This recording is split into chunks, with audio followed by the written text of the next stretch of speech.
by Samuel Adams. Savor the flavor responsibly. Jalen Jacoby is presented by Samuel Adams. He is Jalen Rose. I am David Jacoby. We are Jalen Jacoby. What exactly is it that we do? We give the people what they want. There is so much to discuss today. We have an update on the status of Odell Beckham Jr. It is not good news. There's also really bad news for the Cowboys. But we start with the NFL action ended last night. Now, this is ESPN that you were watching, but when it's Jalen Jacoby, sometimes it turns into the Cardinals News Network. That's right, we picked the Cardinals weeks ago and decided this was going to be our team. And it paid off last night in a crazy back and forth overtime win for those Cardinals with Kyler Murray out Russell Wilson. Jalen, what did you see from the young quarterback for the Cardinals? I saw the Cardinals actually coronate a franchise quarterback in Kyler Murray. And his leadership and the command that he has on his teammates and the respect that he's garnering, not only throwing the football, but running the football. When you add an all-pro receiver like DeAndre Hopkins to go in the Cliff Kingsbury system, and you have veterans like Larry Fitzgerald, this young man has grown into himself. And so now to see that evolution and play against somebody like Russell Wilson, who basically was the shorter quarterback who paved the way. They both played baseball at some point in their careers. And for them to show up on that stage and be led by Kyler Murray, it's refreshing to see him become a franchise quarterback. Early in this game, it did feel like the Seahawks would dominate and maybe it would be a ho-hum victory for the Seahawks. They would stay undefeated. But nope, the Seahawks refused to play a normal football game. There were so many weird things that happened in this game, so many mistakes, like Kingsbury kicking a field goal on second down. On second down, kicking a field goal, however. Russell Wilson made some mistakes, and none bigger than this one with only a minute left in overtime. Look at this pass. I mean, this is just like there's just over a minute left in overtime, and he throws a terrible interception. It wasn't his only interception on the day. He had three interceptions. I don't know if he's exactly a lock for the MVP after this performance. What do you think about Russell Wilson last night? And again, going into this game, I told you that the Cardinals do a great job of defending the deep ball, and Russell Wilson was the best at doing it. And also, they make you pay for those mistakes. That's the key. A lot of times, players that end up playing defensive backs are converted wide receivers from Pop Warner or high school because they didn't have hands. And so for the Cardinals, there's one thing to be in position. It's another thing to take it to the house. And those guys were making big-time plays against Russell Wilson, and that's crucial when you're trying to get a win on Sundays. Budda Baker was on his way to the house until DK Metcalf tracked him down with an unreal play that had the Seahawks won, we would have been celebrating for the rest of the season. However, it was Kyler Murray leading the Cardinals to this victory. There's one thing that happened during this game that people are discussing that I need to get your take on because it is controversial. Our guy, DeAndre Hopkins, caught a touchdown with one-on-one on the left sideline of the field. And right before Kyler Murray let go of the ball, people are saying he smiled. I'm not so sure. Take a look at this. Does Kyler Murray smile when he sees DeAndre Hopkins in one-on-one coverage before he lets go of this bomb? He 1,000% smiled, dog. Because when you're in the pocket, that's a time of anguish. It's so many things that are happening around you, and most of them you cannot control. And every now and then, he sat back and was like, wait a minute. They traded him to me this offseason? And he's in one-on-one coverage? Look how his eyes got bright. He looked back twice. Look at him. Smile for me now, like Tupac would say. And that's great to see that chemistry between those young two people. Imagine what somebody was watching. You know what?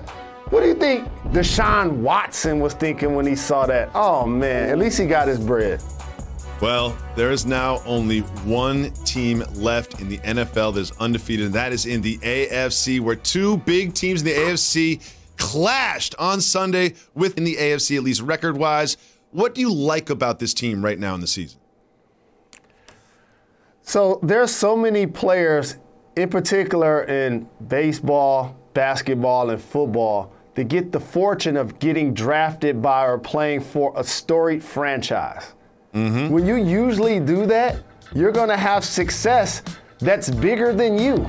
And that's a lot of times what happens with the Steelers. The stability at coaching. Now Mike Tomlin is in the conversation for best coaches in the game. You have a Super Bowl winning quarterback that you drafted. And now you're developing all of these players from within. Running backs that you drafted, Juju that you drafted, Washington, Claypool, all of these people that are a part of the fabric of what you do. And then you look across the landscape of the NFL. You remember they were the killer bees, Jacoby? Ben is still there and they're undefeated.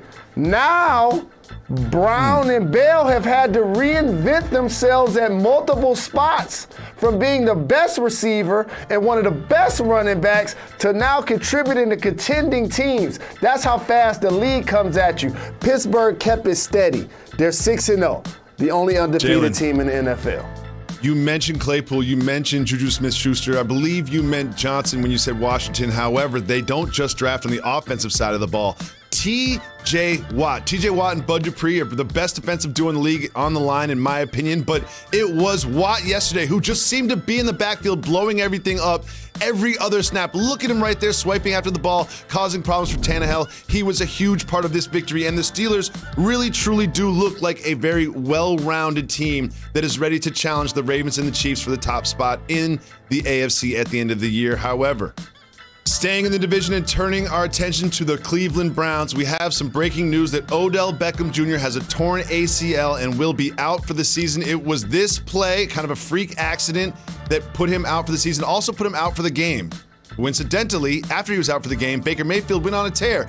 He was 22 for 23 with the only incompletion being a spiked ball, and then he threw this ball to Peoples-Jones in the end zone to win the game over the Bengals. But Jalen, we start with Odell Beckham Jr. How does this injury impact him and the Cleveland Browns moving forward?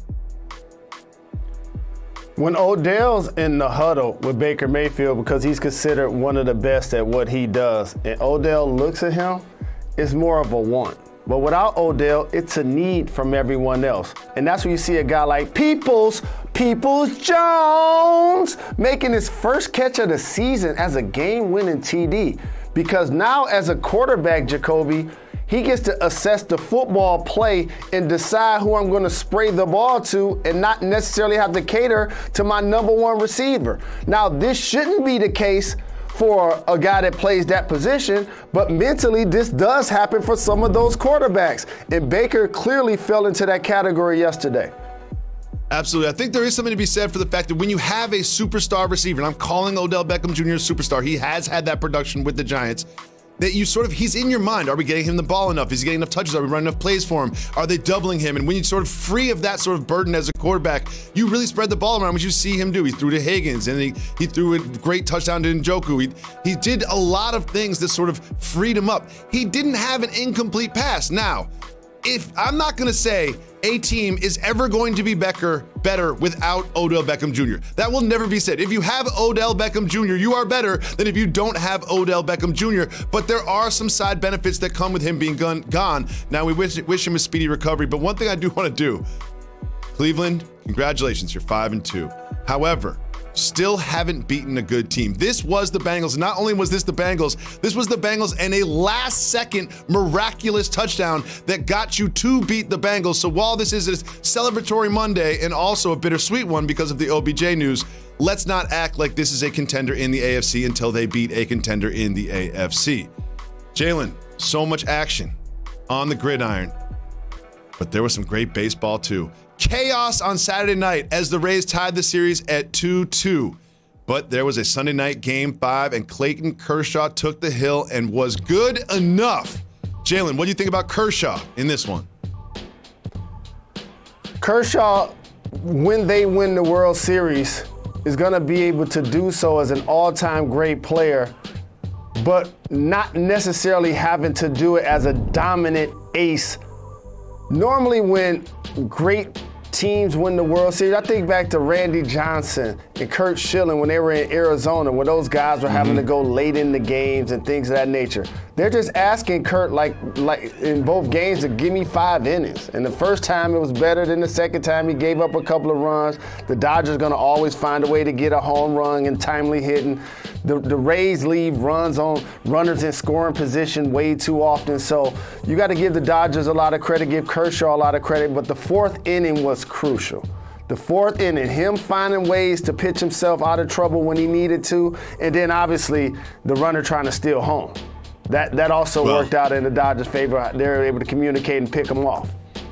To steal home, and it was a little less than successful. You can see it right here.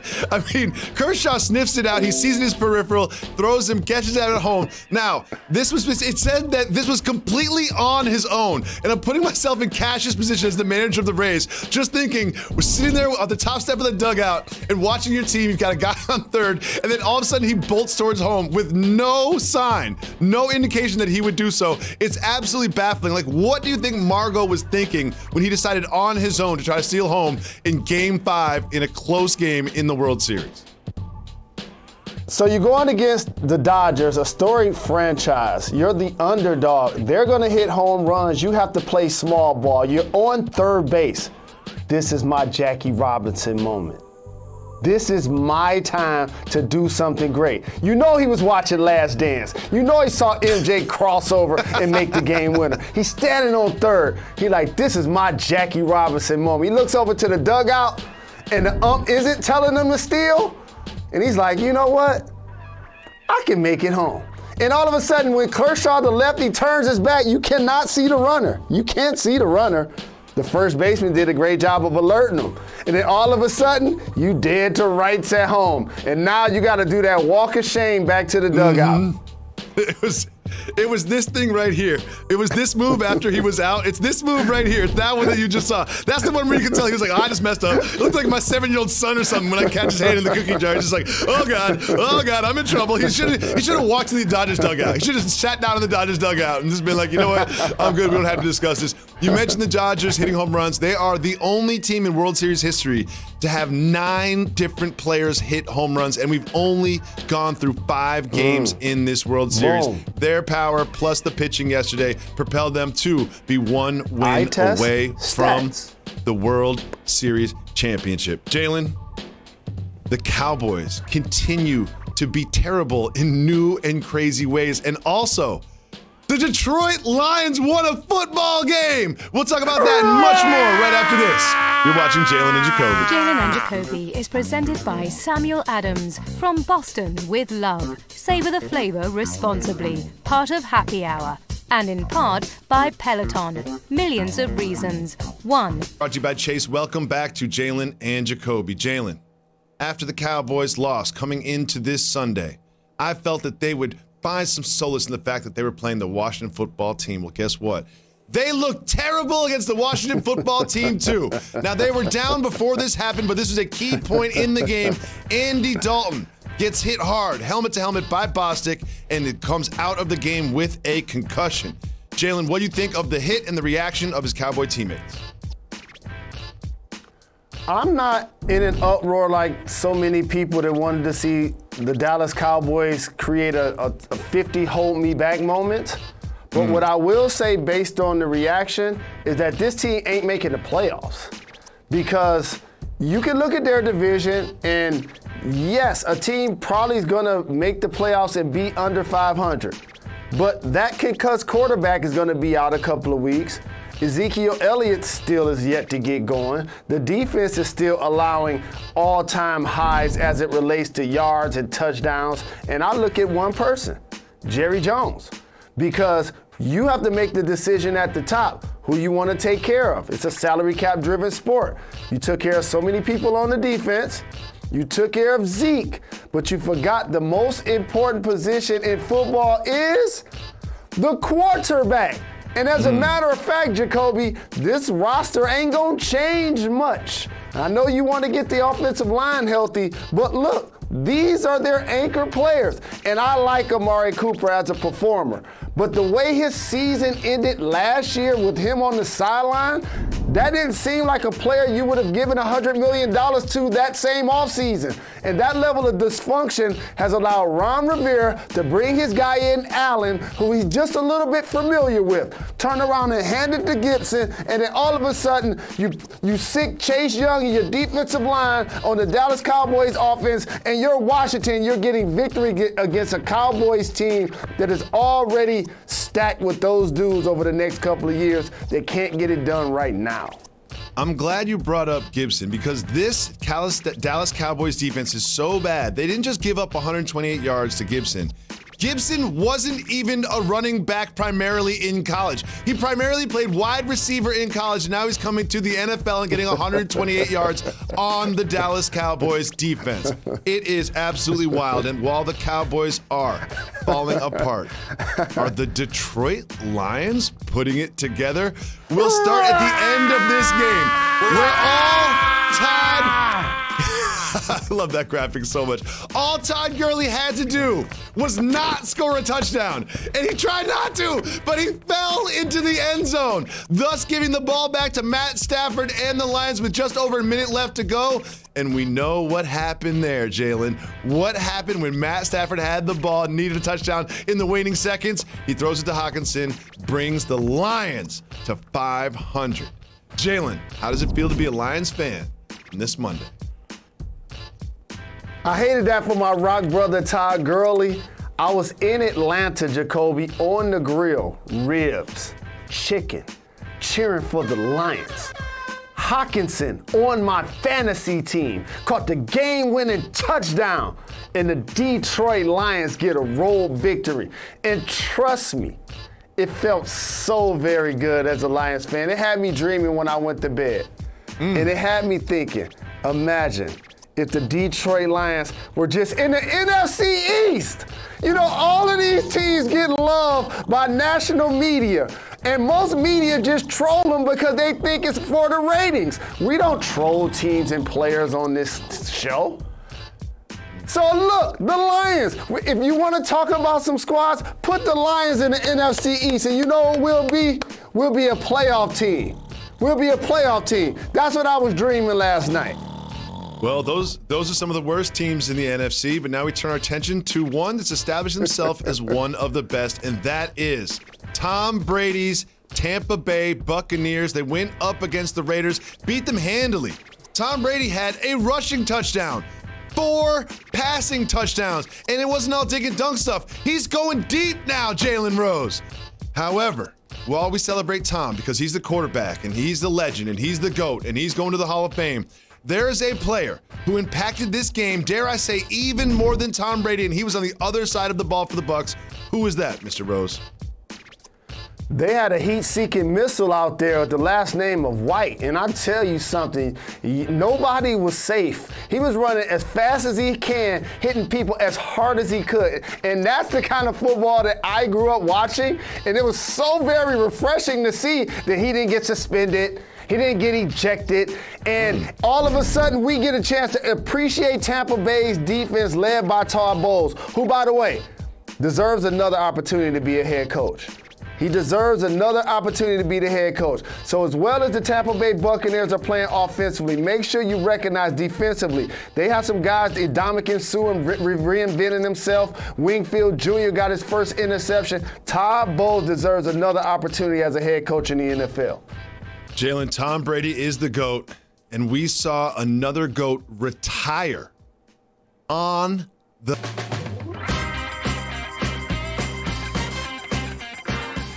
The Big Ten is back in a big way. Big game this Saturday at 7:30 on ABC. It is Ohio State and Penn State.